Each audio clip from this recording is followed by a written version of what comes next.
Eh bien, bonjour à tous et merci de venir assister à notre conférence. Une conférence IDEX Cordier. Donc, on pourra visualiser ensemble avec Dominique, donc un projet qui a été justement réalisé. Donc moi, Anne-Sophie Benoît, moi je suis donc chez IDEX, responsable des partenariats. Et Dominique Guria, je suis le directeur industriel de Cordier, une société qui fait de l'embouteillage de vin. On va commencer par qui on est. IDEX, tout le monde ne nous connaît pas. Nous, on est le premier énergéticien indépendant français. Et on agit sur plusieurs métiers, et donc toujours dans le domaine de l'énergie. On va justement de la production, de la distribution à l'optimisation. Et ça, qu'est-ce que ça veut dire? Eh bien, en fait, produire l'énergie, on peut avoir justement différents métiers. On peut avoir les métiers de chaufferie de biomasse, on a aussi le photovoltaïque, qu'on pourra dérouler tout à l'heure, et des unités de valorisation. Et tout ça, ensuite, on le distribue. La distribution, on peut l'effectuer via des réseaux de chaleur et de froid, et notamment les réseaux urbains, que vous pouvez connaître notamment dans vos villes. Et ensuite, arriver jusqu'à l'optimisation de l'utilisation finale. Et donc là, on arrive vraiment dans l'espace du bâtiment. Et là, c'est là où on va agir justement au niveau vraiment bâtimentaire. Tout ça, c'est l'œuvre de 6700 collaborateurs aujourd'hui, et on agit avec beaucoup de proximité, puisqu'on a justement 110 agences qui nous permettent d'être à moins d'une heure de chaque site de nos clients. Tout ça, pourquoi justement aujourd'hui on parle d'énergie? C'est parce qu'en fait on voit que finalement on a une transformation justement des consommations d'énergie, où tout finalement, cette transition énergétique bascule vers l'électrique. Et donc, au fur et à mesure des années, on peut se rendre compte que voilà, on a une diminution de la base, de la part justement de cette énergie en pétrole et en gaz, qui va finalement venir augmenter justement cette consommation d'électricité. Seulement, l'électricité, on l'a vu depuis ces dernières années, et bien en fait, on est sur un marché qui a quand même beaucoup de volatilité et qui a beaucoup d'instabilité. Et c'est là où nous, en fait, on veut venir vous apporter de la stabilité. On a donc ces domaines-là, et à ça vient s'ajouter les lois justement des énergies solaires. Là-dessus, on aura 4 lois qui viennent se cumuler. On a la loi climat et résilience qui va plus concerner les bâtiments neufs. Ensuite, on aura la loi APER, donc celle-ci, elle concernera, pour nous en tout cas aujourd'hui, beaucoup plus les parkings.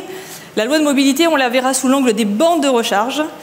Et le décret tertiaire et BACS, et donc là, on est vraiment sur un engagement justement de baisse en termes justement de consommation, qui sera visible au fil des années.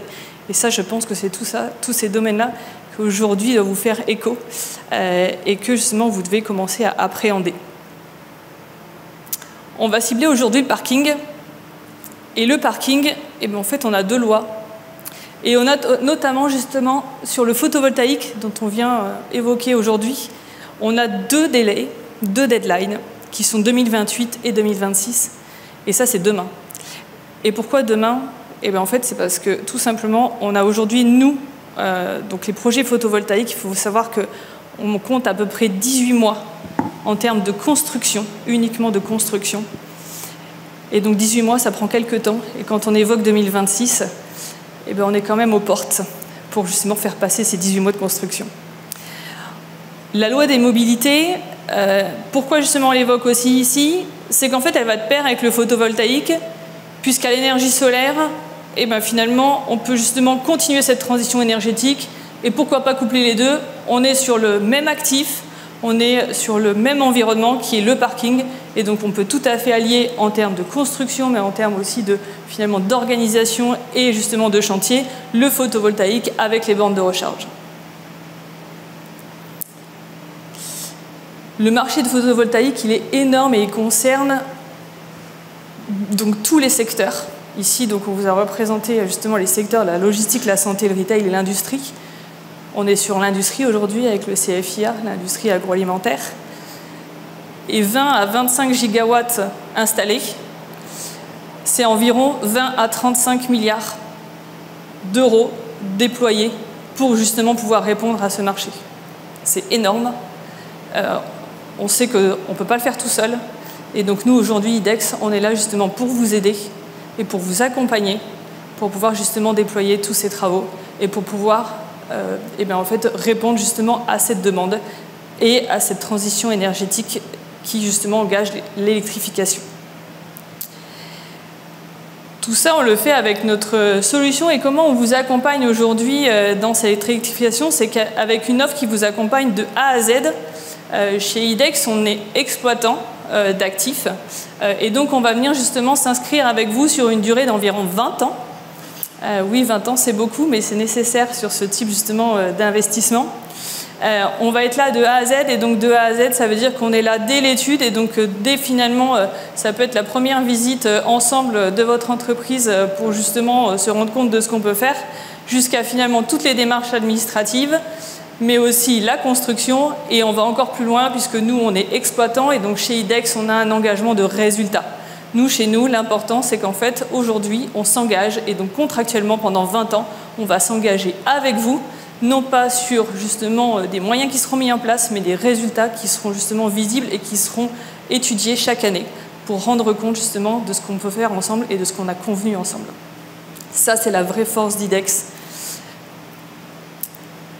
Et on peut aller encore au-delà. Et comment on peut voir qu'on a au-delà? Aujourd'hui, justement, on a cette énergie et on parle des lois et des réglementations. Ce qui est très bien, c'est une première approche. On a évoqué la transition, on a évoqué l'électrification. Mais à la maille d'un site, à la maille de vos sites, finalement, ici, on peut se rendre compte qu'on peut produire beaucoup plus. L'énergie solaire, elle peut se déployer beaucoup plus. Et on n'est pas obligé juste de se rendre compte, finalement, de dimensionner, justement, de sous-dimensionner, finalement, des installations photovoltaïques. Ce qu'on va travailler avec vous, c'est d'aller encore plus loin. Et comment? Parce qu'on va pouvoir valoriser, si vous avez justement ce surplus solaire.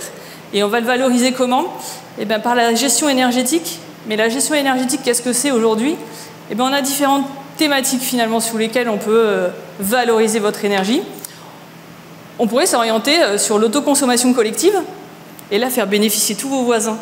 Et donc en local, finalement, pouvoir faire bénéficier vos voisins de cette énergie qui sera bas carbone et qui sera locale. Là, vous avez un bénéfice pour vous, mais vous avez aussi un bénéfice justement pour le consommateur qui pourra justement aussi faire valoir cette énergie qui sera bas carbone. On sera aussi sur les domaines de stockage, et là on est plus justement sur des entreprises qui vont être très gros, qui vont avoir de très gros potentiels. Le stockage, ça peut vous permettre plusieurs choses. Si on a voilà un surplus, ça pourrait permettre de le consommer à un autre moment. Parce que finalement, quand on produit beaucoup, c'est pas toujours au bon moment. Mais le stockage pourrait vous permettre justement de le consommer au meilleur moment. Ça peut être de consommer finalement mon énergie solaire la nuit. Et là, on peut se dire qu'on consomme de l'énergie solaire la nuit. Ce qui est assez invraisemblable quand on y pense. Et ensuite, on peut aussi faire du stockage pour le revendre, si vraiment on en a trop. Mais on le revend à d'autres moments. À ça, justement, on peut aussi intégrer la mobilité verte. Et pareil, on peut toujours partir du photovoltaïque. La mobilité verte, qu'est-ce qu'on peut en faire autour du photovoltaïque? Et bien en fait, ce qu'on peut faire, c'est recharger ces bornes de recharge et donc recharger ces véhicules quand justement on a de la production solaire. Et ça, c'est quelque chose qu'on a déjà testé et qui fonctionne vraiment bien, qui vous permet aujourd'hui de valoriser la recharge via justement de l'énergie solaire. On a bien sûr la mobilité verte qui est à travers l'installation de bornes, et aussi la mobilité verte, eh bien, on a d'autres mobilités maintenant qui s'inscrivent avec les vélos. Donc on peut être sur de l'abri vélo, avec la recharge justement des vélos électriques. On peut aller sur différents domaines. Et tout ça, finalement, c'est vrai qu'on est parti beaucoup sur l'énergie, mais ça s'inscrit encore un peu plus loin. Puisqu'aujourd'hui, on a de plus en plus d'entreprises qui, dans leur démarche RSE, s'intéressent beaucoup à l'environnement. Et donc, dans toutes ces démarches, s'inscrire en même temps dans son parking solaire, qui pourra bénéficier de la gestion énergétique et de la mobilité verte, on va s'inscrire dans l'environnement et puis pouvoir justement développer la biodiversité chez nous pour que vous puissiez justement faire rayonner ce parking. Et maintenant, je laisse la place à Dominique. Alors, moi, je vais prendre le relais. Je vais faire rapidement une présentation de l'entreprise et puis plutôt essayer de vous présenter un cas concret de ce qu'on a mis en place chez nous. Parce que là, c'est une présentation un peu générale, théorique, mais finalement, normalement. Donc, nous, on est Cordier, une entreprise de vin. On produit du vin dans plusieurs endroits de France. On appartient à un groupe coopératif qui s'appelle Envivo, qui est plutôt déployé dans l'agroalimentaire. Plusieurs branches. On est une des branches de l'agroalimentaire. On a une politique RSE de la vigne au vert où on déploie des actions à différents endroits de cette chaîne. Le site dont je m'occupe, un de mes sites dont je m'occupe, je suis directeur industriel, le site dont je m'occupe au quotidien, produit une marque qui s'appelle Café de Paris, qui est un vin effervescent. Dans notre politique RSE, dans ce qu'on a déployé, on va aborder aujourd'hui toute la partie de l'empreinte carbone. Je fais rapidement une petite histoire sur le site. Le site qu'on occupe à Cubzac-les-Ponts, c'est au nord de Bordeaux, à une dizaine de kilomètres au nord de Bordeaux. C'est une ancienne carrière de pierre. Donc finalement, on est un site industriel depuis 1564. On a commencé par la carrière. Il y a une carrière ouverte, il y a une carrière creusée. Donc on a des caves creusées, on a 3 kilomètres. C'est sur cet endroit que s'est développée la fabrication de vin mousseux. Et on a racheté cette entreprise, je vous fais vite, février 2020 à Pernod Ricard. Mise en place des panneaux photovoltaïques 2024, en réalité 2024-2025, on en reparlera, peut-être qu'on pourra essayer de favoriser l'échange, mais 4 ans de projet. Hein. Ça dit 18 mois c'est la construction. Le projet global, c'est un peu plus long. Ça, c'est quelques bouteilles. Bon, ça, je fais juste une digression rapide. Ça, c'est nos marques, c'est Café de Paris. Dans les autres actions qu'on fait, la bouteille qu'on utilise pour Café de Paris en vin mousseux est aussi une bouteille réemployable. Là, une action commune qu'on va avoir, une activation régionale, notamment poussée par Citeo sur toute la Bretagne, la région Nord, Normandie, justement pour réutiliser cette bouteille, la laver et la remise en place de la consigne. On a 3 sites industriels. Donc le site industriel dont je vous parlais, Cubzac-les-Ponts, on fait à peu près 6 millions de bouteilles. Cordier Exceltri, ça c'est à Béziers. Là, on est plutôt sur des grosses séries avec une grosse partie MDD, mais on peut aller jusqu'à 130 millions de bouteilles. On fait autour de 100 millions de bouteilles aujourd'hui. Il y a un site industriel à Carcassonne qui, lui, est spécialisé sur 2 choses, la production de bag-in-box et la production de produits sans alcool. On entend beaucoup parler aujourd'hui. Nous, ça fait notre 35e année où on fait notre bonne nouvelle de vin sans alcool. Donc, ce qu'on a réalisé sur le site de Cubzac-les-Ponts, alors on a une particularité, on a une usine qui est sur 5000 m², mais on est sur 50 hectares. Donc, la première installation qu'on a fait, c'est une ferme photovoltaïque qui a été réalisée sur la prairie que vous voyez. Et on a aussi mis en place une ombrière. Donc, dans le projet qu'on a développé avec IDEX, on a dit, OK, on va produire de l'électricité avec des panneaux, mais nous, d'un point de vue opérationnel, ça peut nous avantager sur quoi ? Alors la ferme, c'était facile parce qu'il n'y a pas beaucoup de choses à mettre en place, il n'y a pas de construction. L'ombrière, on avait un vrai avantage, c'est qu'on utilise des bouteilles et couvrir les bouteilles et les protéger du soleil et de la pluie, ça permet d'améliorer la durée de vie des bouteilles et pour nous, c'était un point positif supplémentaire. Alors, on a un partenariat aussi avec un éleveur de moutons du village qui nous permet d'entretenir tous ces espaces sans que ça nous coûte quelque chose. Je reviens quand même sur le projet et sur le travail avec IDEX. Hein. C'est vraiment un partenariat, c'est-à-dire au début du projet, il y avait beaucoup plus de panneaux, par exemple, que ce qu'on a réalisé. Donc il faut regarder l'avantage, à quoi ça peut nous servir. Sur le site du Cubzac, on ne fait que l'autoconsommation. Sur le site de Béziers, c'est un peu différent. Mais il faut aussi le dimensionner par rapport aux besoins. Et aussi, on ne l'a pas évoqué, mais je pense que c'est important, dans une forme d'équilibre économique. Tout ça est très utile, et vous pourrez en parler à la fin, c'est finalement économiquement très intéressant. Mais ça dépend aussi du coût de l'installation par rapport à ce qu'on va arriver à produire. Nous, l'objectif, c'était d'accroître l'autonomie énergétique, effectivement en produisant notre énergie. Et puis, depuis le début, on avait la volonté de développer les véhicules électriques. Moi, ça fait 3 ans que je suis à 100% électrique. Et on a développé un système de bornes qu'on a d'ailleurs fait évoluer grâce à IDEX, puisque la réglementation changeant, on n'a plus le droit d'offrir l'électricité aux salariés. Maintenant, on a un système qui est tout à fait au point où ils se connectent directement pour payer, ce qui nous évite le pilotage des avantages en nature. Ça, c'est l'ombrière qui a été réalisée. Et en fait, donc là, c'est la qualité terminée et c'est ce qui nous permet de stocker nos bouteilles et les mettre à l'abri. En réalité, ce qui dégrade le plus les bouteilles chez nous, c'est l'influence des rayons lunaires. C'est la Lune qui peut faire craquer tous les films plastiques. Et à partir du moment où l'eau commence à rentrer dans la palette, ça peut dégrader l'hygiène et la qualité du stockage des bouteilles. Au final, donc, de réalisation 2025, un projet donc, effectivement sur 20 ans, ce qui nous permet de provisionner 30% de notre consommation énergétique via cette production par panneau.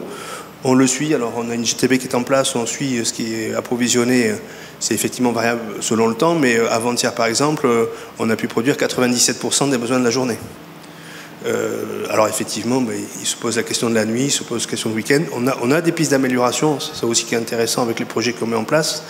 c'est qu'il y a le périmètre qu'on définit, ce qui est livré et que c'est contrôlé, effectivement, c'est tout à fait en correspondance avec ce qui avait été validé au départ, mais il reste des choses qu'on peut toujours faire évoluer, faire adapter. Et donc 300 MWh par an sur le site du CubeSac. Sur le site qu'on a à Béziers, là c'est une autre axe qu'on a pris en compte. On avait un grand parking à l'entrée, on avait la possibilité de rénover ce parking, de le couvrir complètement. Et là le projet du coup a été fait un peu différent. Ça couvre 20% des besoins énergétiques de l'usine et l'excédent est revendu. Ce qu'on n'a pas fait sur le premier site, hein, parce qu'il faut plusieurs points de livraison. Nous, c'était un peu compliqué. On était très loin du point de livraison, par exemple. Donc, par rapport au rapport aux investissements, c'était pas très intéressant à faire. Dans ce cas, c'était pas du tout le même cas. Et donc là, on a réellement dimensionné les choses différemment. Alors, d'un point de vue économique, pour partager des choses simples, donc oui, c'est un contrat sur 20 ans. Aujourd'hui, sur ces deux projets qu'on a fait avec IDEX, on arrive à un coût du mégawattheure produit autour de 130 € le mégawattheure. Pour le groupe, hein, pour le groupe 20, on fait les achats d'électrique en coordination avec Invivo, le groupe coopératif. On a fait les achats pour 2027 hier. On est à horizon 2027 en achat à l'avance, autour de 137 € le mégawattheure livré. Je dis bien livré parce que si on regarde que la molécule, vous allez voir 72. Mais si vous comptez tout l'acheminement, grosso modo, un tarif compétitif de l'énergie en 2027, ça sera 137 € le mégawattheure, acheté aujourd'hui. Le cours de l'année est très différent. Aujourd'hui, on est plutôt autour de 150, 160 € le mégawattheure si on achète pour cette année. Ce qui n'était pas franchement ce qu'on pensait au départ. Hein. On espérait réaliser des opérations photovoltaïques qui ne soient pas beaucoup plus chères que les prix du marché. La réalité, c'est que c'est beaucoup moins cher. Et qu'aujourd'hui, l'énergie qu'on produit est stable, moins chère et stable pour 20 ans. Parce que là, je vous parle de 137. On a tous connu les périodes 2022 où ça a pu monter jusqu'à 1200 € le mégawattheure. Je ne suis pas devin et je ne suis pas un expert de l'énergie, mais il y a assez peu de chances que le cours de l'énergie de ce qu'on va acheter baisse dans les années à venir. Et ça, 20 ans, c'est le contrat que nous, on a avec Dominique, chez Cordier. Néanmoins, les panneaux photovoltaïques, on peut compter justement une durée de vie d'au moins 40 ans. Donc, après ces 20 ans, vous pouvez toujours bénéficier d'une production photovoltaïque. Alors certes, on a toujours une petite dégressivité de toute façon au niveau de la production, mais ils pourront rester justement sur votre site et vous pourrez bénéficier justement, continuer de bénéficier de cette énergie sous une autre typologie de contrat. Alors, je vous avoue que nous, on a profité en fait de cet exercice-là, pour le dire comme ça, de développer d'autres relations avec IDEX sur des contrats de performance énergétique, sur des évolutions. On est plutôt dans les travaux qu'on réalise avec eux sur différents domaines à arriver à piloter entre moins 10 et moins 15% de consommation énergétique par an, hors panneaux. On dépasse les 30% d'économie avec les panneaux. On sait par exemple qu'avec le site du CubeSac et les panneaux, ce qu'on produit le samedi, dimanche ne sert à rien. On travaille sur des solutions de stockage, sur des solutions alternatives. Alors stockage, je ne vais pas stocker des batteries, mais on peut par exemple préchauffer de l'eau. J'utilise de l'eau pour les sanitations et pour que la dépense d'énergie le lundi quand on redémarre les lignes soit beaucoup moins importante. Donc il y a tout un tas de projets. Il faut aussi faire des projets concrets et simples. On n'est pas dans des projets extrêmement compliqués, on est des fois dans des petits bricolages, des petites choses, des petites adaptations. Et la somme de ces adaptations, c'est ça qui nous fait gagner pas mal de choses. Et c'est ça aussi l'avantage de travailler avec une société qui va s'adapter à votre site et pas vous proposer une solution clé en main qu'ils auront pensé pour, j'en sais rien, Rennes, Brest ou Béziers. Effectivement, moi l'ensoleillement à CubeSac et à Béziers, c'est pas exactement la même chose. La solution n'est pas exactement la même. Exactement. Alors je finis juste au cas où, si vous passez par Si vous passez par CubeSac pour voir autre chose, on fait aussi visiter le site, puisqu'on fait des vins mousseux. Vous pouvez profiter d'une visite et venir découvrir le site. Voilà. Vous verrez les ombrières de parking.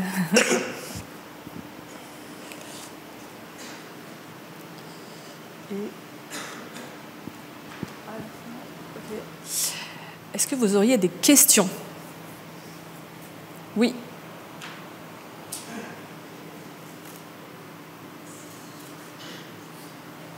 Bonjour, Jocelyn Chabert. Je travaille justement sur les sujets de stockage d'énergie et je voulais savoir un petit peu, vous, côté IDEX, quel type de technologie vous utilisiez. Et j'entendais, M. Guria, que vous envisagez éventuellement de stocker de l'énergie sous forme d'eau chaude. Est-ce que vous avez déjà commencé à étudier le sujet? Et si oui, sous quelle nature? Alors moi je peux vous répondre parce que oui, c'est un sujet qu'on a étudié avec IDEX, qui est l'évolution du contrat de performance énergétique qu'on a avec eux. Mais c'est un des sujets de l'évolution du contrat de performance énergétique. Mais effectivement, on est plutôt parti, puisqu'on utilise de l'eau chaude sur la stérilisation des lignes, sur du préchauffage d'eau. Et alors là, on n'a pas évoqué, parce que c'est pas le sujet, mais on bosse beaucoup sur enlever la partie gaz le plus possible. Parce que là, la fluctuation du prix du gaz est beaucoup plus importante et a été très impactante pour nous. On ne pense pas qu'on est prêt à faire du 100% électrique. Par contre, si on amène l'eau le plus chaud possible et qu'on n'a qu'un pic à faire avec de la consommation de gaz, on peut avoir une consommation extrêmement faible.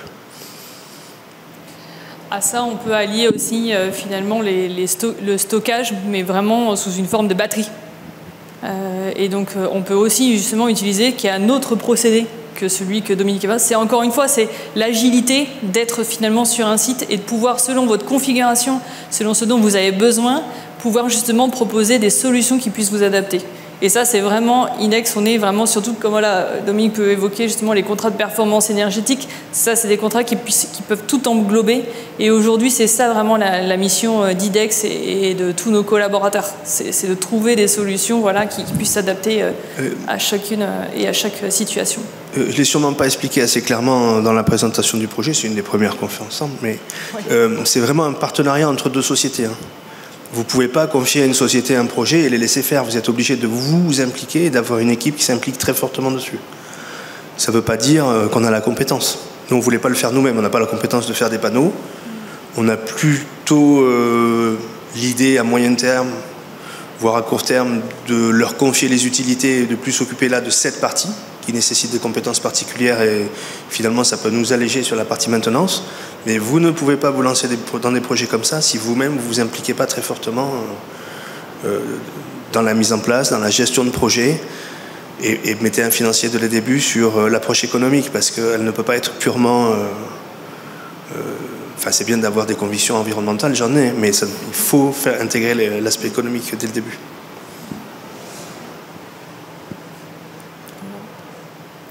Oui. Sur cet aspect économique, justement, quel est l'intérêt pour vous par rapport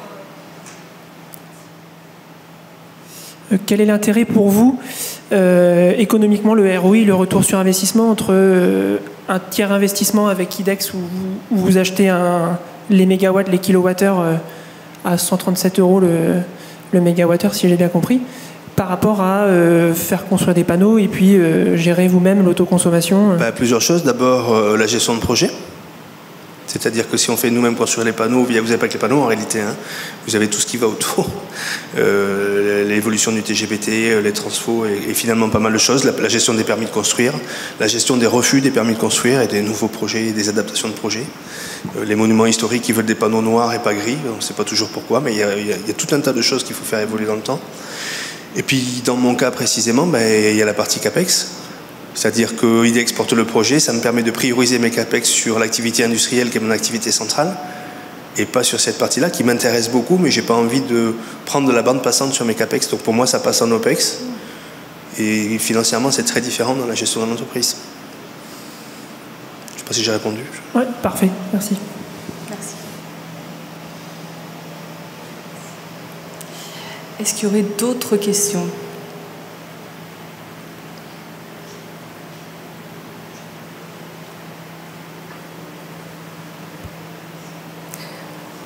Quelque chose à ajouter, Dominique? On est pas mal pour une première, on s'entraîne. Très bien, oui, c'est notre première, ensemble. Merci. Merci à vous.